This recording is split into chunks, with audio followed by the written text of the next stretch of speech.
Hello बेटा अज आप motion in plane का जोड़ा नैक्सट टॉपिक करन जा रहे हैं वो है about position vector velocity and acceleration in terms of rectangular components. आप ये वैसे पहला भी पढ़ चुके हैं रैक्टेंगुलर कंपोनेंट्स बारे, इहदे च आपां थोड़ा होर इनू डिटेल च पढ़ांगे। हाँ जी बेटा, if a particle is free to move in a plane its position can be located with two coordinates, say x and y. Let the position of the particle at a time t is at a and at time t plus delta t is at b. हाँ जी बेटा, इनू आपां हुण draw करांगे। देखो की कहना चाह रहा हो। मान लो अपने कोल कोई particle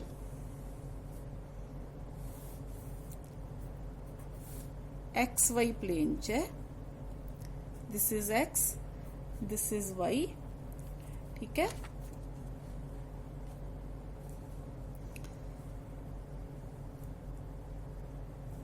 particle is at point A when its position vector is R, O is origin, this is P point, यहाँ आप मान लिया दिस इज ए पॉइंट, चलो ए ही मान लो, ठीक है। आफ्टर सम टाइम यानी कि t plus delta T its position is at b, यानी कि पार्टिकल है जड़ा वो फ्रीली मूव कर रहा है, इत्थे पहुंच गया b पॉइंट ते पहुंच गया, ठीक है। हुण b पॉइंट दा जड़ा पोजीशन वेक्टर है वो आ हो गया, दिस इज मान लो आर डैश, ठीक है।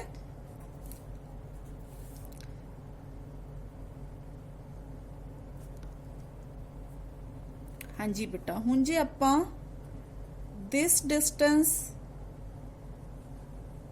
This is X and this is Y, ठीक है। जे आपां बी दे भी इदां ही प्रोजेक्ट नू कर दांगे एक्स एंड वाई एक्सिस ते, then this point is x plus delta x and this point is y plus delta y, ठीक है बेटा। तो अपने कोल आ जड़ा डिस्टेंस है दिस मच, यानी कि आ वाला distance this much distance, this is delta x and this much distance is delta y, ठीक है बेटा। हाँ जी बेटा, हुण एट टाइम अपने कोल पोजीशन सीगी r ऑब्जेक्ट दी, तो फिर अपने कोल पोजीशन वेक्टर r है जड़ा वो xi प्लस yj दे बराबर है, ठीक है। यानी कि r है जड़ा उनकी वैल्यू की हो जाएगी xi प्लस वाई जे, ठीक है। सिमिलरली बेटा आर डैश है जड़ी वो बी दी पोजीशन है, ते इनदी जड़ी वैल्यू हो जाएगी वो हो जाएगी बेटा X plus delta x I ते Y plus delta Y J. जड़ा पॉइंट इत्थे है वो ए है कि आपां ए बी दी वैल्यू फाइंड आउट करनी है। Here A B is delta R, ठीक है। पोजीशन है जड़ी आर तो आर डैश च जानते कितना डिस्प्लेसमेंट की ऑब्जेक्ट ने, डेल्टा आर दे बराबर, दिस इज डेल्टा आर। तो डेल्टा आर निकालन वास्ते आपां की करांगे, डेल्टा आर है जेड़ा वो किदे बराबर है बेटा ए बी दे बराबर, ते ए बी किदे बराबर है बेटा, ए बी है अपने कोल देखो दिस इज पॉइंट सी, ठीक है। जे आप ट्रायंगल ले लीए बेटा this is A C and this is C B, तो फिर ए बी किदे बराबर हो गया ए सी प्लस सी बी दे बराबर, a c plus c b. Now what is A c, a c is delta x i plus delta Y j, क्योंकि आप पोजीशन नाल ले रहे हैं। ठीक है बेटा, ये हो गया अपने कोल डेल्टा आर दी वैल्यू। ठीक है, now what is velocity? Velocity is displacement divided by time. तो इस केस च अपने कोल बेटा जे आपां delta r divided by delta t कर दांगे तो वो किदे बराबर आ जाएगा? Delta x by delta t i plus delta y by delta t j. ठीक है, now if delta t approaches to zero, जे डेल्टा टी जीरो वाल अप्रोच करता है फिर आपां इनू किस तरह लिख सकते हैं बेटा? आपां इनू लिख सकते हैं v is equal to dx by dt I plus dy by dt j। ठीक है बेटा, तो इनका मतलब आ अपने कोल की है vx है, आ अपने कोल की हो गया vy हो गया। तो बेटा अपने कोल इक्वेशन बन गई v is equal to vxi plus vyj। ठीक है, ये आपां v नू है जिहड़ा इस तरह लिख लिया in terms of x and y components. ठीक है बेटा, सिमिलरली अपने कोल एक्सेलरेशन है जिहड़ी, what is acceleration? Acceleration is again dv by dt। ठीक है बेटा, इनका मतलब dvx by dt I plus dvy by dt j। now this is ax and this is ay, ax ay, so we can write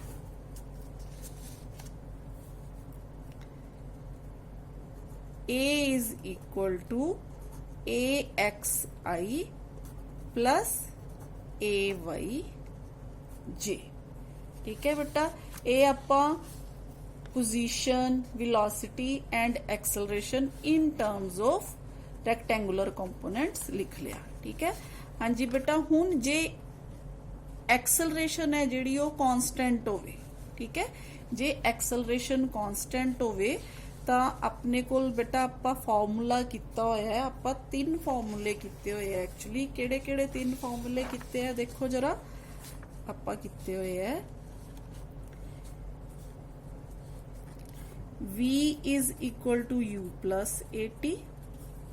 ठीक है, s is equal to ut plus half at square, v square minus u square is equal to 2as। ठीक है, याद है आपां पिछले lecture च कीता सी। ठीक, हुण बेटा क्योंकि आपां x ते y कंपोनेंट्स दी गल करदे पे हां, if ax is constant, if ax is constant यानी कि x एक्सिस वाल जिहड़ी एक्सेलरेशन है वो कांस्टेंट है, तो आपां ये सारियां इक्वेशंस नू किद्दां लिख Dange? vx is equal to ux plus axt,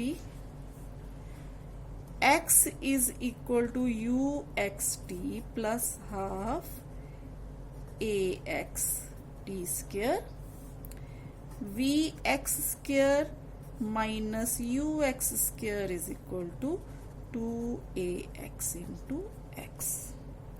ठीक है बेटा, समझ आ गई ये पॉइंट? नाउ बेटा ये तो सी ax कांस्टेंट यानी कि x एक्सिस वाला एक्सेलरेशन कांस्टेंट, नाले हुण जे आपां कह दिए if ay is constant, ay दा मतलब की है बेटा? वर्टिकल पोजीशन, जदों एक्सेलरेशन दी गल करते हैं आपां। ठीक है, उपरों नीचे आंदी है ऑब्जेक्ट या नीचों ऊपर जाता है, उस केस च की हो जाएगा अपने कोल? If ay is constant, vy is equal to uy plus ayt,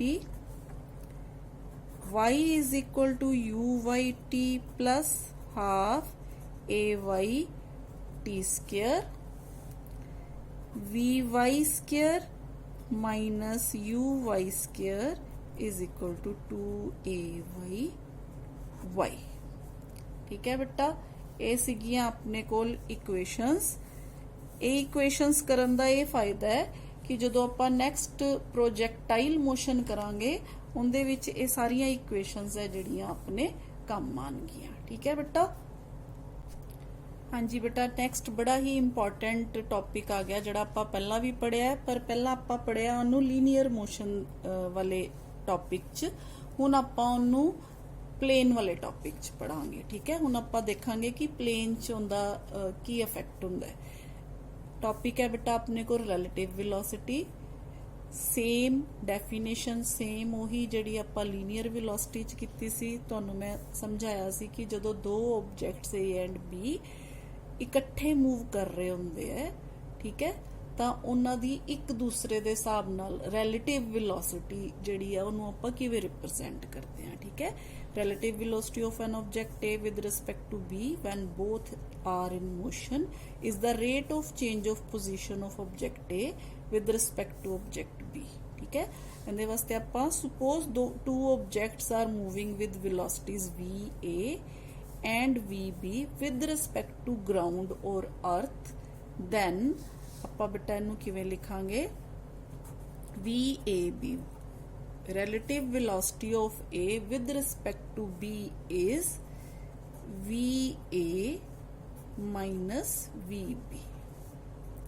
ठीक है, A ਨੂੰ ਲਿਖਣ ਦਾ ਤਰੀਕਾ ਹੈ। ਸਿਮਿਲਰਲੀ ਬੇਟਾ ਆਪਾਂ ਲਿਖ ਸਕਦੇ ਹਾਂ VBA relative velocity of B with respect to A is equal to VB minus VA. ठीक है, ਤਾਂ ਦੋਨਾਂ ਤੋਂ ਆਪਾਂ ਨੂੰ ਕਲੀਅਰ ਹੋ ਜਾਂਦਾ ਹੈ ਕਿ VAB ਹੈ ਜਿਹੜੀ ਉਹ ਮਾਈਨਸ ਆਫ VBA ਹੈ। ਠੀਕ ਹੈ, ਆਪਾਂ ਇਹਨੂੰ ਇਦਾਂ ਵੀ ਲਿਖ ਸਕਦੇ ਹਾਂ relative velocity of object A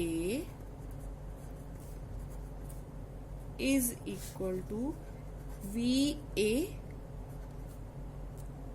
plus minus of VB.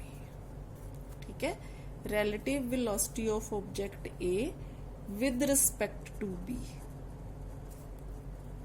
ठीक है, A with respect to B VA minus VB या VA plus of minus of VB. ठीक है बेटा, A ਨੂੰ ਲਿਖਣ ਦਾ ਤਰੀਕਾ ਹੈ। ਹਾਂਜੀ ਬੇਟਾ, ਰਿਲੇਟਿਵ ਵੈਲੋਸਿਟੀ ਨੂੰ ਸਮਝਣ ਵਾਸਤੇ ਆਪਾਂ ਇੱਕ ਐਗਜ਼ਾਮਪਲ ਕਰਦੇ ਹਾਂ।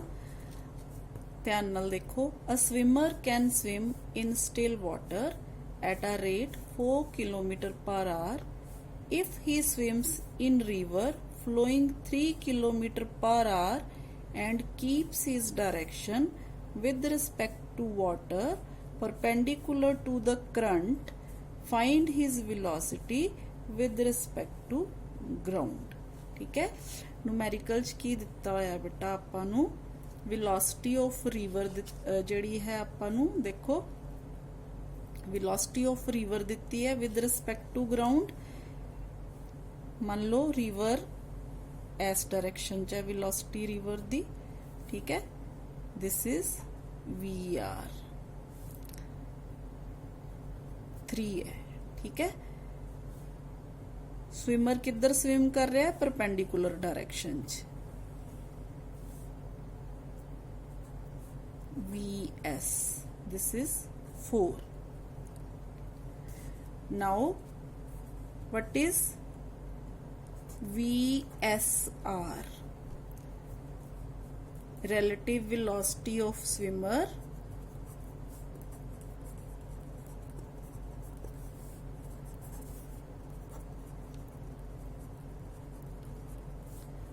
with respect to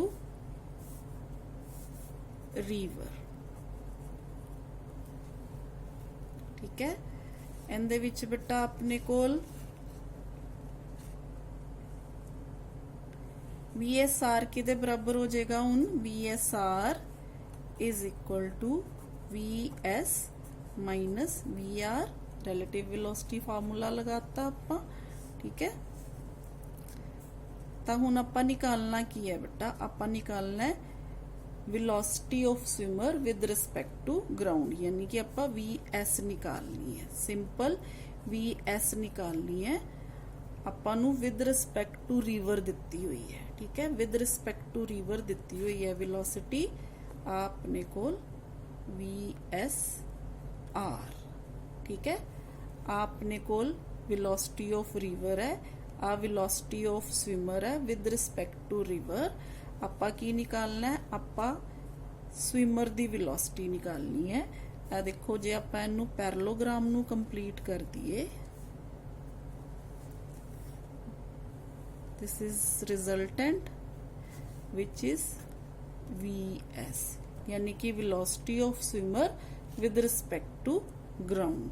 ਤਾਂ ਆਪਣੇ ਕੋਲ ਫਿਰ velocity of swimmer किदे बराबर आ जाएगी बेटा, VSR प्लस VR दे बराबर। ठीक है, हुण जे आपां इस पैरेललोग्राम तो वेलोसिटी फाइंड आउट करिए, दिस इज थीटा। ठीक है, हुण अपने कोल आ दो वैक्टर्स है बेटा, ये दोनों वैक्टर की है अपने कोल परपेंडिकुलर डायरेक्शन च है। किहड़े किहड़े, एक VR एक VSR, यानी कि 4 and 3 बोथ आर परपेंडिकुलर। तो अपने कोल फिर VS है जड़ा रिजल्टेंट हो किदे बराबर हो जाएगा, क्योंकि परपेंडिकुलर है तो अपने कोल आ जाएगा VSR square plus VR square. ठीक है,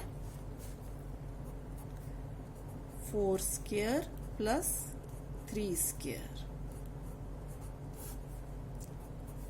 5 किलोमीटर पर आवर। ठीक है, ये है बेटा स्विमर दी velocity with respect to ground. Velocity of swimmer with respect to ground 5 kilometre per hour है, जबकि विद रिस्पेक्ट टू रिवर कितनी सी 4 किलोमीटर पर आवर। ठीक है, जे आपां डायरेक्शन कढनी होए स्विमर दी बेटा तो वो किदे बराबर आ जाएगी, tangent theta is equal to, इहदे चो देख लो, perpendicular divided by base 4 divided by 3। ठीक है, ये है बेटा अपना एग्जाम्पल। एक और एग्जाम्पल बहुत ही इंटरेस्टिंग है, ध्यान नाल समझना। Rain and man problem. देखो बेटा, जदों बारिश आंदी है आपां अंब्रेला लेके बाहर निकलते हैं तो आपां नूं बारिश तो बचन वास्ते अंब्रेला है जिहड़ी उहदी डायरेक्शन सैट करनी पैंदी है। कई बारी की हुंदा है कि जे आपां बिल्कुल सीधा अंब्रेला पकड़ लीए ते आपां बारिश तो बच नहीं पाते, इस करके आपां अंब्रेला जिहड़ा है थोड़ा टिल्ट कर दिंदे आ थोड़े एंगल ते। हुण ओह एंगल किवें फाइंड आउट करना है, ये आपां नूं इस प्रॉब्लम तो पता चलदा है। देखो, the man experiences the velocity of rain relative to himself. To protect himself from the rain, the man should hold umbrella in the direction of relative velocity of rain with respect to man। देखो बेटा किद्दा problem है, मान लो जिहड़ी rain है वो vertical आ रही है। ठीक है, आ मान लो तुसी रेन दी डायरेक्शन है, this is direction of rain. ठीक है,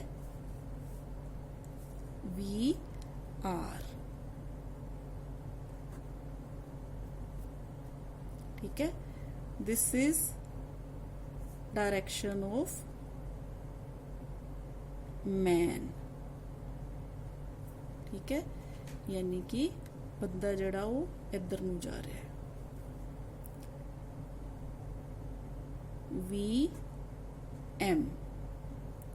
ठीक है, हाँ जी बेटा, इनका नेगेटिव है जड़ा वो आपां किधर नूं लांगे, इस पासे लांगे, माइनस ऑफ VM।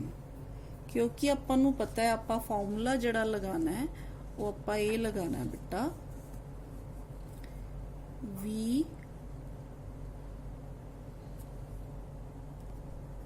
जी बेटा VRM is equal to VR minus VM। ठीक है, now this is VR, this is VM। ठीक है, इनू आपां इदां भी लिख सकते हैं, VRM is equal to VR plus minus of VM, ठीक है। यानी कि आ वाला वैक्टर ते आ वाला वैक्टर। हुण आपां की करांगे, पैरेललोग्राम कंप्लीट करांगे, ठीक है। तो आ फिर अंदा की होएगा बेटा, रिजल्टेंट। ते ए की है अपने कोल, VRM, velocity of rain with respect to man. यानी कि बारिश है जेड़ी विद रिस्पेक्ट टू मैन इस तरह आ रही है, अम्ब्रेला आ बारिश दी डायरेक्शन, ठीक है। यानी कि बारिश है जेड़ी वर्टिकल पोजीशन तो आ थीटा एंगल ते है जेड़ा अंब्रेला फड़ना पेगा, ठीक है। अंब्रेला पकड़न वास्ते इन्ना टिल्ट करना पेगा। This is angle theta, this is angle theta. तो अपने कोल फॉर्मूला आ गया VRM is equal to VR plus minus of VM। यानी कि जे आपां इन्हां नूं पॉइंट्स दे दिए, मान लो ए पॉइंट O है, ठीक है, B है, आ पॉइंट D है, ए पॉइंट C है, आ पॉइंट A है, ठीक है। इन्हां सारिਆਂ ਨੂੰ ਆਪਾਂ इदां लिख दिए ते अपने कोल पैरेललोग्राम लॉ जदों ਆਪਾਂ लगावांगे अपने कोल की हो जाएगा, VRM is equal to OB plus OC, ठीक है, which is equal to OD। ते OD अपने कोल की है, velocity of rain with respect to man. इसे तरह आपां थीटा जदों फाइंड आउट करना है, ठीक है, tangent theta DB divided by OB। इत्थों आपां की करांगे, आ थीटा आपां टेंजेंट थीटा फाइंड आउट कर लांगे DB डिवाइडेड बाय OB। यानी कि VM डिवाइडेड बाय VR, ठीक है बेटा। तो ये आपां नूं टेंजेंट थीटा भी पता चल गया ते रिजल्टेंट भी पता चल गया। जिवें हुण आपां एक एग्जांपल ही ले लैंदे आ, मान लो जिहड़ी अपने कोल रेन है वो 4 kilometre per our the 4 kilometre per our दी रफ्तार नाल आ रही है, स्पीड नाल आ रही है, ठीक है। ते अपने कोल मैन दी वेलोसिटी है जिहड़ी मान लो 3 किलोमीटर है। तो अगेन बेटा VRM है जिहड़ा वो किदे बराबर आ जाएगा, 4 square plus 3 square is equal to 5 kilometre per hour, ठीक है बेटा। थैंक यू बेटा।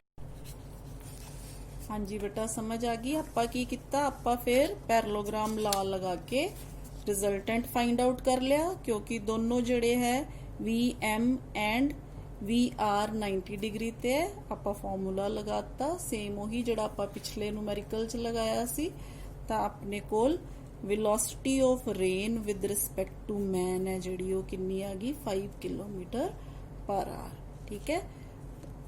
इसे तरह आपां डायरेक्शन भी फाइंड आउट कर ली। मैनू होप है बेटा तुहानू रिलेटिव वेलोसिटी दा कंसैप्ट समझ आ गया होएगा ते न्यूमेरिकल्स है जिहड़े भी समझ आ गए होणगे। अज लई इन्ना ही। नैक्सट लैक्चर दे विच आपां नैक्सट टॉपिक लैके जिहड़ा वो आवांगे, ठीक है बेटा। Thank you.